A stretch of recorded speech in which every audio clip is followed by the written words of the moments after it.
ان اقیموا الدین ولا تتفرقوا فیہ، دین کو قائم رکھنا اور اس میں پھوٹ نہ ڈالنا۔ نحمد و نصلی علی رسولہ الکریم وعلی آلہ واصحابہ اجمعین، اما بعد، فقال اللہ تعالی فی القرآن المجید، اعوذ باللہ من الشیطان الرجیم، بسم اللہ الرحمن الرحیم، شرع لکم من الدین ما وصی بہ نوحا والذی اوحینا الیک وما وصینا بہ ابراہیم وموسیٰ وعیسیٰ ان اقیموا الدین ولا تتفرقوا فیہ، وقال اللہ تعالی قل لا اسألکم علیہ اجر الا المودۃ فی القربى۔ محترم و معزز خواتین، بزرگوں، اسٹیج پہ تشریف فرما ذمہ داران، السلام علیکم ورحمۃ اللہ وبرکاتہ۔ مجھے آپ کے سامنے اقامت دین کا حصول اور خاندان کی ترجیحات اس عنوان کے تحت کچھ باتیں عرض کرنی ہیں۔ جب ہم کہتے ہیں کہ اقامت دین، تو آپ صبح سے اس پہ سن رہے ہوگے کہ اس کا مطلب یہ ہوتا ہے کہ ایک فرد کی دینی، فکری، اخلاقی، روحانی اصلاح اور اس کی بنیاد پر ایک ایسے معاشرے کا قیام جو ان صالح نفوس پر مبنی ہو، اور اسی کی بنیاد پر ایک ریاست کی تشکیل جس میں اصل سورجنٹی اور اصل اختیار اللہ رب العزت کو حاصل ہو۔ یہ جو اس مشن کو لے کر آپ دیکھیں انبیاء علیہ السلام اس دنیا میں آتے رہے۔ وہی آیت جو میں نے آپ کے سامنے پڑھی، اس میں اللہ تعالیٰ اسی بات کو ارشاد فرما رہا ہے کہ اس نے تمہارے لیے دین کا وہی طریقہ مقرر کیا جس کا حکم اس نے نوح کو دیا تھا، اور جسے اے محمد صلی اللہ علیہ وسلم اب تمہاری طرف ہم نے وہی کے ذریعے بھیجا ہے، اور جس کی ہدایت ہم نے ابراہیم، موسیٰ، عیسیٰ علیہ السلام کو دے چکے ہیں، اس تاکید کے ساتھ کہ قائم کرو اس دین کو اور اس میں متفرق نہ ہو جاؤ۔ یہ تمنا انبیاء کی رہی ہے، جن کی زندگیوں میں جب ریاستی سطح پر دین قائم نہیں ہوا تو یہ دعا کرتے، یہ خواہش رکھتے، جیسا کہ سیدنا عیسیٰ علیہ السلام کے بارے میں آتا ہے کہ اے آسمانی باپ، جس طرح تیری بادشاہت آسمان پر قائم ہے، اس زمین پر بھی تیری بادشاہت جاری اور ساری ہو جائے۔ یہ تمنا در حقیقت ہر اس ایمان والے کی ہونی چاہیے جو اس اقامت دین کے نصب العین کو فریضہ سمجھتا ہے، اور یہ فریضہ ہے۔ آپ دیکھیے آج پوری دنیا میں اور اس ہندوستان میں کفر اور شرک اتنا گھناؤنا کہ سیدنا ابراہیم علیہ السلام کے دور سے زیادہ ہے۔ آپ دیکھیے گلی اور محلوں میں شراب، جوئے، سود کی بنیاد پر سسٹم نے اللہ تعالیٰ کی بادشاہت کو عملی چیلنج کر دیا ہے، اور اللہ تعالیٰ یہ دیکھنا چاہتا ہے کہ جو لوگ مجھ سے محبت کرتے ہیں، جو لوگ مجھ پر ایمان کا دعویٰ رکھتے ہیں، ان کی غیرت کہاں تک اس کو گوارا کرتی ہے۔ اگر یہ ہماری آخری سانسوں تک اس ہندوستان میں اس دین کے غلبے کا جذبہ اور ہماری توانائیاں اس کے لیے نہیں صرف ہوتی تو یقین جانیے اس ہندوستان میں رہنے کا بھی ہمارے لیے کوئی حق اور جواز نہیں ہے۔ یہ ہم پر ایسا فریضہ عائد ہوتا ہے۔ اسی لیے میرے بزرگوں اور ساتھیوں، بانی جماعت مولانا مودودی علیہ رحمہ، جنہوں نے یہ خواب ہمیں دکھایا، آپ ان کی زندگی کو دیکھیے کہ وہ اپنے آخر وقت میں یہ کہتے ہیں کہ میں نے جس انداز سے اپنے صبح اور شام اس دین کے قیام کے لیے جد و جہد میں لگائے، آج میری بوٹی بوٹی مجھ سے میرا اس کا حساب لے رہی ہے۔ اور آپ کی آخری ایام میں بھی جب بفیلو ہاسپٹل میں آپ رہتے ہیں، اور جو اورینٹلسٹ لوگ نبی اکرم صلی اللہ علیہ وسلم کی زندگی پہ کچھ اعتراض کر رہے ہوتے ہیں، تو جیسے ہی غشی سے ان کو ہوش آتا ہے وہ کہتے ہیں اس کا یہ جواب لکھو۔ یہ انسان کے اندر کیفیت اور جذبہ اس دین کے لیے ہونا چاہیے۔ اور میرے ساتھیوں، میرا موضوع ہے اقامت دین کا حصول اور خاندان کی پرائرٹیز۔ جب ہم اقامت دین کے لیے یہ بات عملی طور پر میدان میں نکلتے ہیں تو ہمارے سامنے ایک تو پورا انسانی سماج آتا ہے، اور دوسرا ہمارا خاندان، اور یہ خاندان خود ایک بہت بڑا میدان ہے اس اقامت دین کے لیے، اس لیے کہ معاشرے میں تو آپ کو پورا اختیار حاصل نہیں، لیکن خاندان تو اللہ تعالیٰ نے آپ کو اپنے فیصلے سے عطا کیا ہوتا ہے کہ یہاں تمہیں اس دین کو کیا کرنا ہے، جاری و ساری، اور اپنے اس کے لیے جد و جہد کرنی ہے۔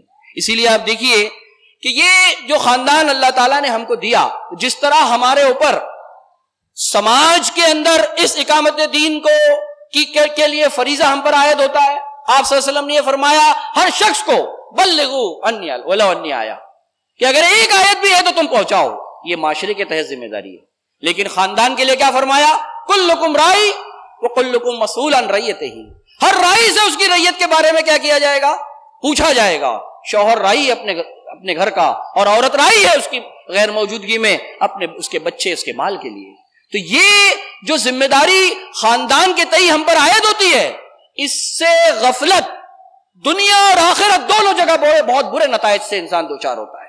آخرت کے بارے میں تو نبی کریم صلی اللہ علیہ وسلم نے فرمایا کہ وہ شخص جنت کی خوشبو بھی نہیں سونگھ سکے گا جو اپنے اہل خانہ کے تئیں غفلت برتتا ہے دین کے حوالے سے، اور جنت کی خوشبو 500 میل کی مسافت سے آتی ہے.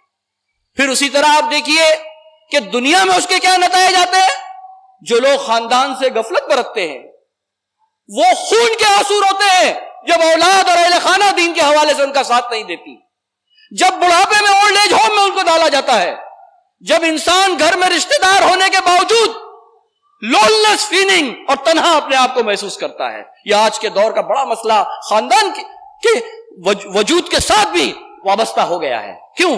کیونکہ انسان اس کے لیے وہ ذمہ داری ادا نہیں کرتا جو اللہ تعالیٰ نے اس کے اوپر عائد کی ہوتی ہے. لیکن اگر وہ خوش نصیب لوگ جو خاندان میں اس اقامت دین کے حوالے سے کوشش کرتے ہیں تو اولاد اور اہل خانہ ان کی آنکھوں کی ٹھنڈک بن جاتی ہے. اور آخرت میں ان کے لیے کیا اجر ہے؟ تو آخرت میں یہ اجر ہے کہ وہ مرنے کے بعد بھی مرتے نہیں، زندہ ہوتے ہیں، اس لیے کہ ان کے مشن کو ان کے اہل خانہ لے کر چلتے ہیں اور وہ حیات جاودہ حاصل کر لیتے ہیں. یہ کوئی معمولی بات نہیں ہے. آپ اندازہ کیجئے کہ جب ایک ایک نیکیوں کی ضرورت ہم کو مرنے کے بعد ہوگی، تب ان نیکیوں کو ہم وہاں جب پائیں گے تب اس احساس کو ہم سمجھ سکتے ہیں. یہ جو خاندان کے تئیں ہماری ذمہ داری ہے. لیکن بدقسمتی سے آج معاملہ یہ ہو گیا ہے کہ کچھ لوگ ہیں جس نے محض دنیا ہی کے حوالے سے خاندان کے ساتھ اپنے تعلق رکھے ہیں، اپنا پورا اورینٹیشن ان کا یہی رہا ہے. ایسے لوگوں کو قیامت میں اللہ کیا کہے گا، یا وہ خود کیا کہیں گے جب ان کا نامہ اعمال ان کے پیٹھ کے پیچھے دیا جائے گا تو کہیں گے فَسَوْفَ يَدْعُو ثُبُورًا، موت کو مانگیں گے. کہا جائے گا ایک موت نہیں کئی موت اب مانگو تم. اور پھر کیا کہا جائے گا، وَيَصْلَىٰ سَعِيرًا، جہنم میں ڈالا جائے گا. اور کیا وجہ کیا بتائی جا رہی ہے، اِنَّهُ كَانَ فِي أَهْلِهِ مَسْرُورًا. تو نے اپنی زندگی پوری کی پوری کیا کی تھی، دنیا ہی کے حوالے سے اپنے خاندان کے لیے لگا دی تھی. اور اس کے مقابلے میں ایک دوسرا گروہ وہ ہے جو اہل خانہ کے لیے محض ایک رسمی دینداری چاہتا ہے اور ان کو بنانا دنیا دار ہی چاہتا ہے. اس کی مثال ایسی ہے کہ ہاتھی کے پیچھے آپ دین کی پتنگ دم پہ ایک لگا دو، وہ جب چاہے اس کو جھٹک دے، اصل مقصد اس کا کیا ہے، دنیا ہے. ایسے بھی لوگ ہیں. اور کچھ لوگ ایسے ہیں جو دین کا شعور رکھتے ہیں لیکن گھر کے تئیں اپنی ذمہ داری سے وہ غفلت برتتے ہیں. اسی گھر کے ایک شخص نے ایک بات کہی کہ ہمارے باپ نے بہت دین کے نیک کام کیے لیکن ہم کو دین سے ایسا دور رکھا جیسا ڈرگ مافیا والا ڈرگ سے اپنی اولاد کو دور رکھتا ہے.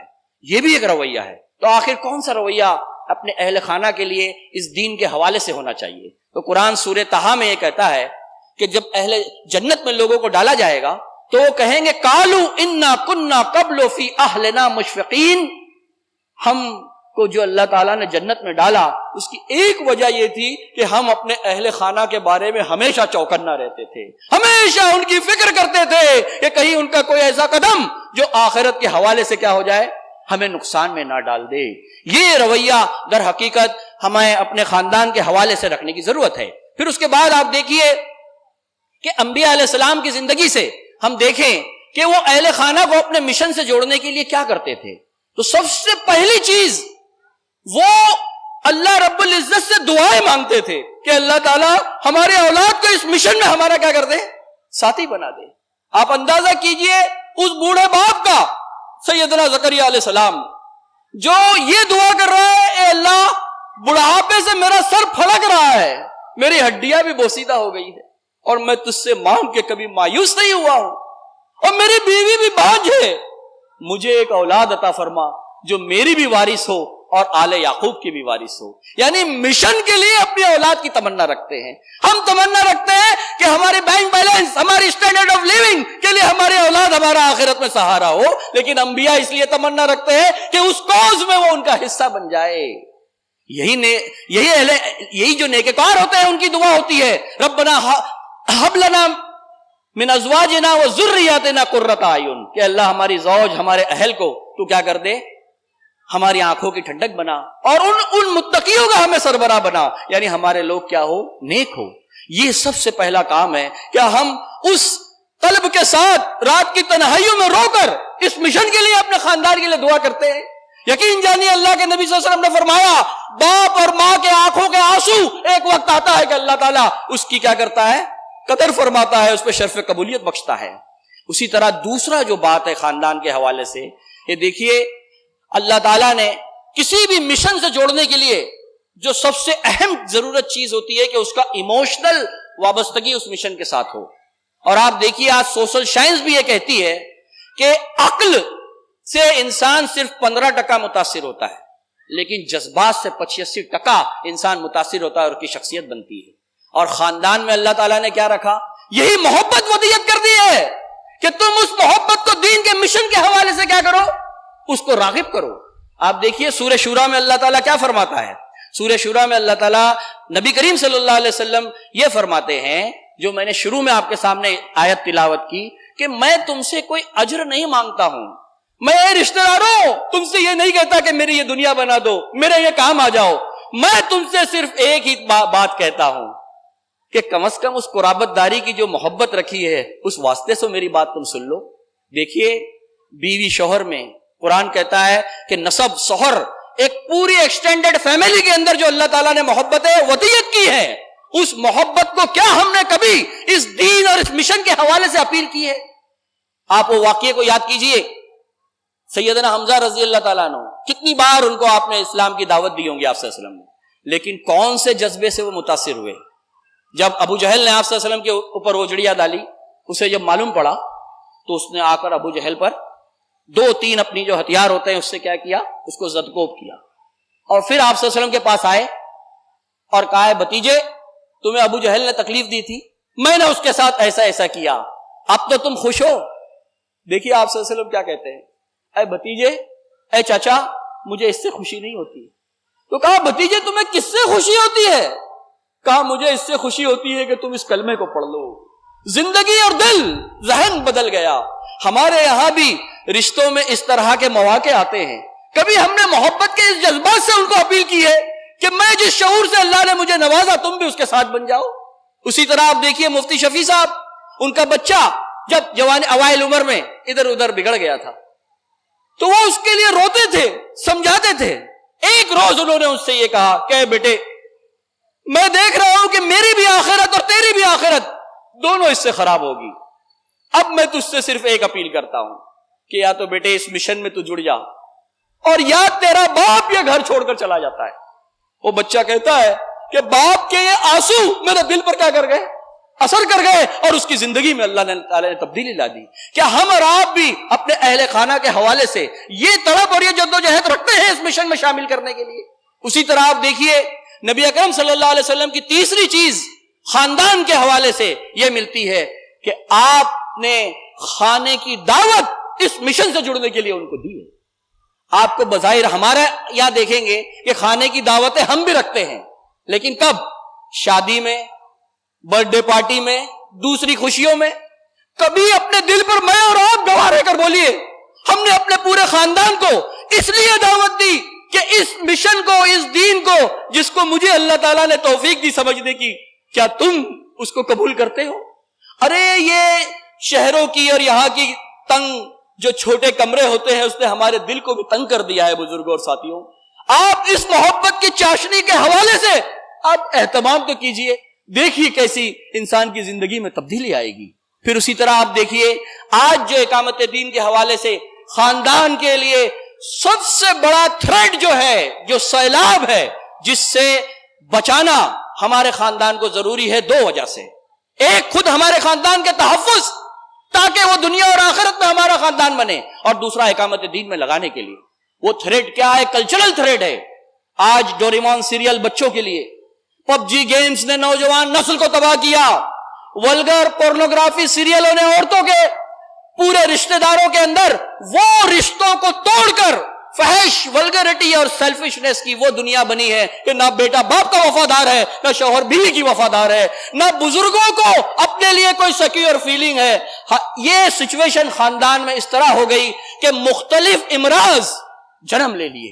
آپ اندازہ کیجئے کہ ایک بوڑھا یہ انسیکیور فیل محسوس کرتا ہے کہ یہ بچہ میرا نہیں ہے، بلڈ پریشر، اینگزائٹی، نہ جانے کون کون سے مرض اسی کلچر کے نتیجے میں ہمارے گھر میں ڈیولپ ہو گئے ہیں۔ اس کا مقابلہ کیا ہم صرف پریچنگ سے کر سکتے ہیں؟ کیا ہم صرف اس کا مقابلہ واعظ و نصیحت سے کر سکتے ہیں؟ وہ بھی ایک ذریعہ ہے، لیکن اس کا مقابلہ کرنے کے لیے ضرورت اس بات کی ہے کہ ہم اپنے خاندان کو ایک ایسا ایکسٹینڈڈ خاندان بنائیں جس کو توڑنے کے لیے پوری دنیا آج تلی ہوئی ہے۔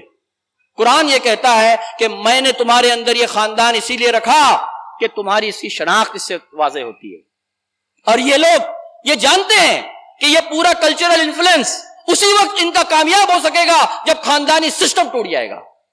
اور یہ خاندانی سسٹم میں جو رشتوں میں محبتیں اور چاشنی تھی، جو قربت تھی، آج کیا ہو گئی ہے؟ وہ ختم ہوتے آ رہی ہے۔ تو اس کو زندہ کرنا عین اقامت دین کے حوالے سے اس کی ضرورت ہے، عملی شہادت کے پہلو سے بھی اور ہمارے خاندان کو بچانے کے پہلو سے بھی۔ اس کو کیسے ہم کریں؟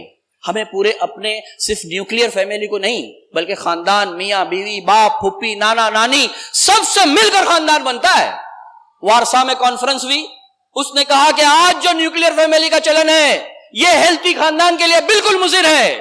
ایک ہیلتھی خاندان وہی ہو سکتا ہے جس کے اندر ایک تمام رشتہ دار بیک وقت کیا ہو، ایک دوسرے کے ساتھ ہم آہنگ ہو۔ یہ چیز کو ہمیں پیدا کرنے کی ضرورت ہے۔ میں ایک خاندان کا تذکرہ آپ کے سامنے کروں، وہ ہر 2 مہینے کے اندر اپنی پوری ایکسٹینڈڈ فیملی کا نائٹ سے لے کے دوسرے دن رات تک اجتماع رکھتا ہے، جس میں کھانا بھی ہوتا ہے ہلکا پھلکا، کلچرل پروگرام بھی ہوتے ہیں، مشن سے جوڑنا بھی ہوتا ہے، انٹرٹینمنٹ بھی ہوتا ہے، اور جو کمزور بچہ ہوتا ہے اس کو ذہین بچوں کے ساتھ مینٹر کر کے جوڑ دیتے ہیں۔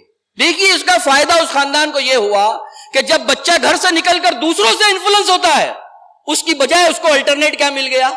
ایک ایسے دوسرے لوگ مل گئے جس کی محبتیں ان کے اندر اللہ نے رکھی اور جو ان کے اچھے دوست بھی بن گئے، جس کے نتیجے میں وہ ایک ایسا خاندان ہے کہ جب تحریک اسلامی کال کرتی ہے تو وہ اکیلا نہیں بلکہ پورا گھر اس کے اندر کیا ہو جاتا ہے؟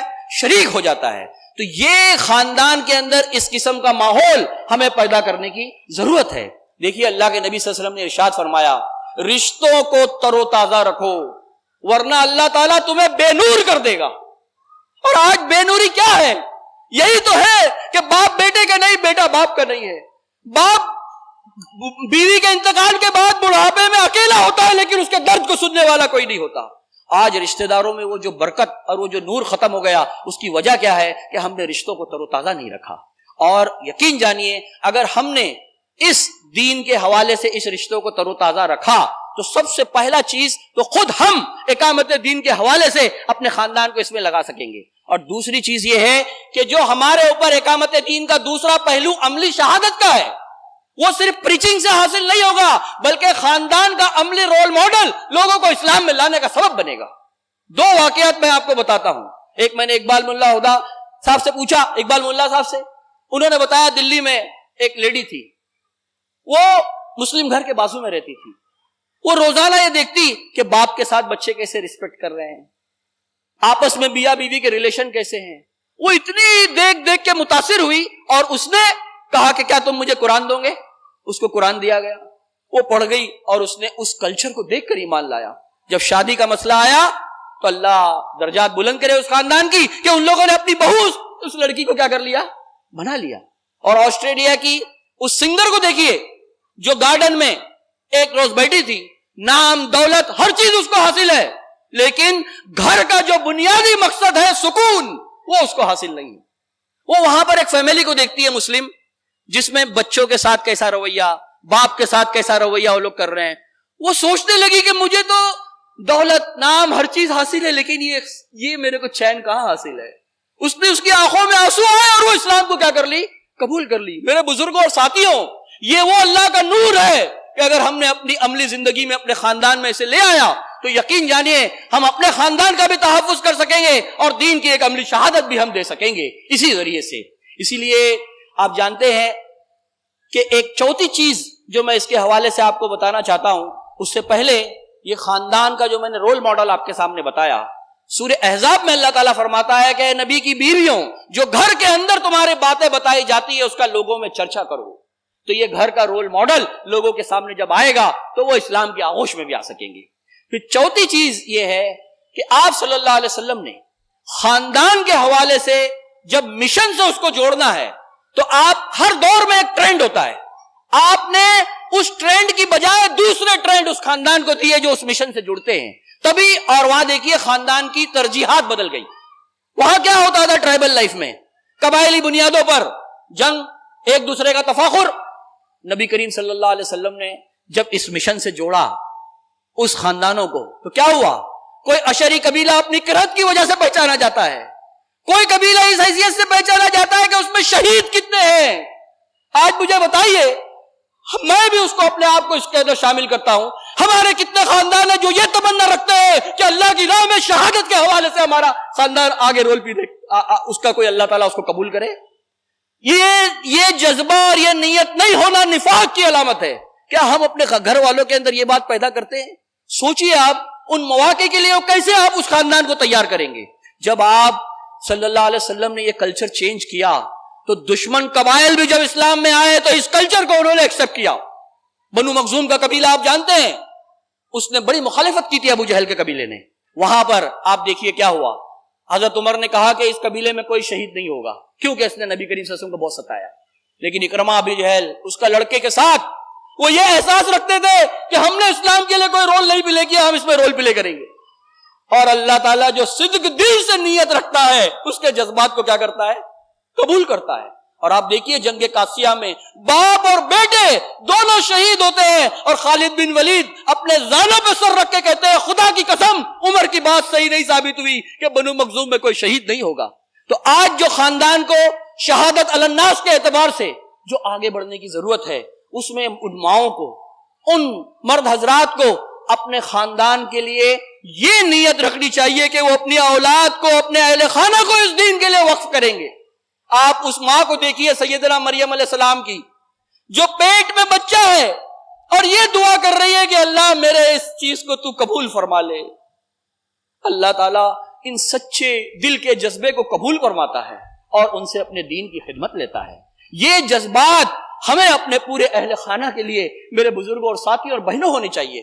جب یہ جذبات ہوتے ہیں تو تاریخ اس بات پر گواہ ہے کہ آپ شاہ ولی اللہ رحمۃ اللہ علیہ کے خاندان کو دیکھیے، باپ، بیٹا، پوتا، نواسا، ہر کسی نے اس دین کی اشاعت میں کیا کیا؟ اپنا ایک ایسا رول ادا کیا کہ تاریخ اس حیثیت سے آج بھی ان کو یاد رکھتی ہے. اور دوسری طرف آپ دیکھیے اس جماعت کی تاریخ میں بھی کتنی مثالیں ہیں.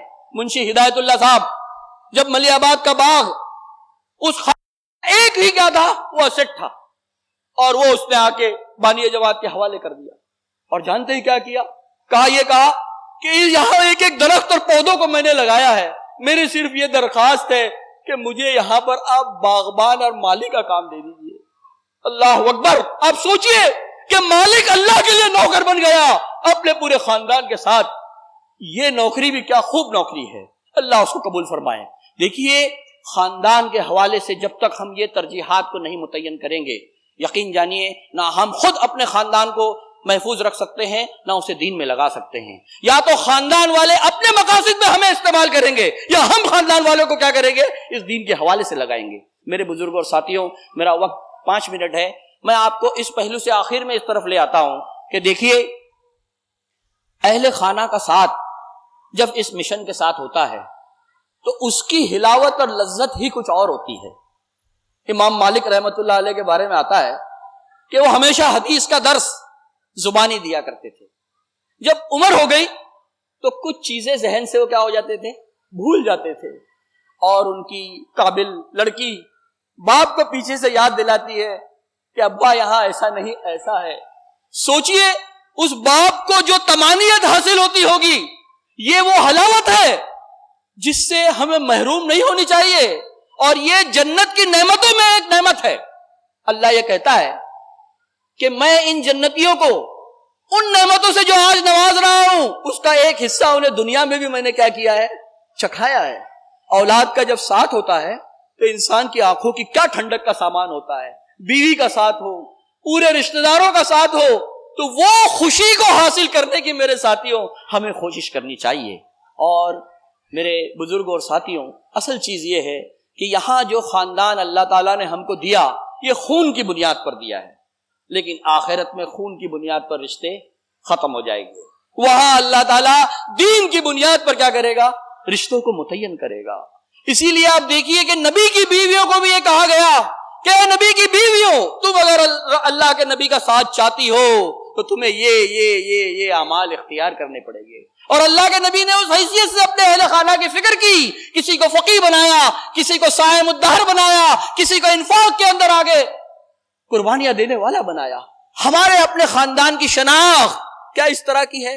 آپ اندازہ کیجئے, قیامت میں سب سے بڑی رسوائی انسان کے لیے اگر خود کامیاب ہو گیا اور اس کے رشتہ دار ناکام ہو گئے تو کتنا ذلت اور رسوائی ہے. اس دنیا میں اگر ہمارے بچے کو, ہمارے گھر والوں کو کوئی برے القاب سے پکارتا ہے, ہماری آنکھوں میں آنسو آ جاتے ہیں, ہمیں ذلت سے اپنی شرم سے سر کو جھکانا پڑتا ہے. جب بنی نوع انسانی کے سامنے اللہ تعالیٰ ہمارے خاندان کو رسوا کرے گا, کیا یہ ہمارے لیے قابل قبول ہے؟ یقین جانیے اللہ تعالیٰ یہ کہتا ہے نا کہ جس کا نام اعمال فَأَمَّا مَنْ أُوتِيَ كِتَابَهُ وَرَاءَ ظَهْرِهِ, اس کے پیچھے دیا جائے گا پیٹ کے, فَسَوْفَ يَدْعُو ثُبُورًا, وہ موت کو پکارے گا, وَيَصْلَىٰ سَعِيرًا, وہ جہنم میں ڈالا جائے گا. إِنَّهُ كَانَ فِي أَهْلِهِ مَسْرُورًا, تو نے اپنے گھر کی فکر نہیں کی, آج تیرا ٹھکانہ کیا ہے؟ یہ آگ ہے. اور اس کے مقابلے میں جو لوگ اپنے اہل خانہ کے بارے میں چوکنا رہتے ہیں, جو لوگ ان کے لیے دعائیں کرتے ہیں, جو لوگ ان کے لیے اپنے اوقات دیتے ہیں, جو لوگ ان کے لیے فکر رکھتے ہیں, ان کے ساتھ کیا ہوگا؟ فَأَمَّا مَنْ أُوتِيَ كِتَابَهُ بِيَمِينِهِ, جب ان کا نامہ اعمال ان کے داہنے ہاتھ میں دیا جائے گا تو کیا ہوگا؟ اس کے بارے میں یہ آتا ہے کہ وَيَنْقَلِبُ إِلَىٰ أَهْلِهِ مَسْرُورًا, وہ خوشی خوشی اپنے گھر والوں کی طرف آئے گا, دیکھو میں اور تم کیا ہو گئے؟ کامیاب ہو گئے. یقین جانیے یہی حقیقی کامیابی ہے. اپنے خاندان سے حقیقی محبت یہ ہے کہ ان کے لیے حقیقی محبت ہم رکھیں, دنیا کے حوالے سے محبت کر کے, حرام رزق کے ذریعے ان کی خواہشات کو پورا کر کے, ان کی خواہش نفس کے واسطے سے اللہ تعالیٰ کو ناراض کر کے, یقین جانیے ہم کبھی کامیاب نہیں ہو سکیں گے. اور اللہ کے نبی نے فرمایا ہے کہ کسی کی دنیا بنانے کے لیے اپنی آخرت کو تباہ نہ کرو, تو اپنے اہل خانہ کے لیے ان کی بھی آخرت سنوارنے کی کوشش کیجئے. اور ساتھیوں, یہ جماعت اسلامی ہند جو اقامت دین کا ایک قافلہ ہے, اپنے خاندان کو اس میں شریک کیجئے. اپنے خاندان کی اس حیثیت سے ہمیں فکر کرنی چاہیے کہ کون سا رول اس جماعت میں اپنے اندر پلے کرتا ہے, کس کا بچہ, کس کی بہن, کس کی ماں, یہ جذبات, یہ مسابقت کی طرف ہمیں کیا ہونا چاہیے؟ بڑھنا چاہیے. تو یقین جانیے یہ جذبات کے ساتھ اگر ہم نے اپنی آخری سانسوں تک گزارا تو اللہ تعالیٰ سے امید ہے کہ اللہ تعالیٰ اس دنیا اور آخرت دونوں کی رسوائی سے اللہ تعالیٰ مجھے اور آپ کو کیا رکھے؟ محفوظ فرمائے. اور آخرت میں یہی خاندان جو اس دنیا میں اللہ تعالیٰ نے میرے بزرگوں اور ساتھیوں عطا کیا ہے, وہی آخرت میں بھی عطا فرمائے. وآخر دعوانا ان الحمدللہ رب العالمین. لفظوں کی تلاوت سے تقدیر نہیں بدلی, آیات کو پھر زندہ تفسیر عطا کر دے. یا رب میرے خوابوں کو تعبیر عطا کر دے, اسلام کو دنیا میں توقیر عطا کر دے.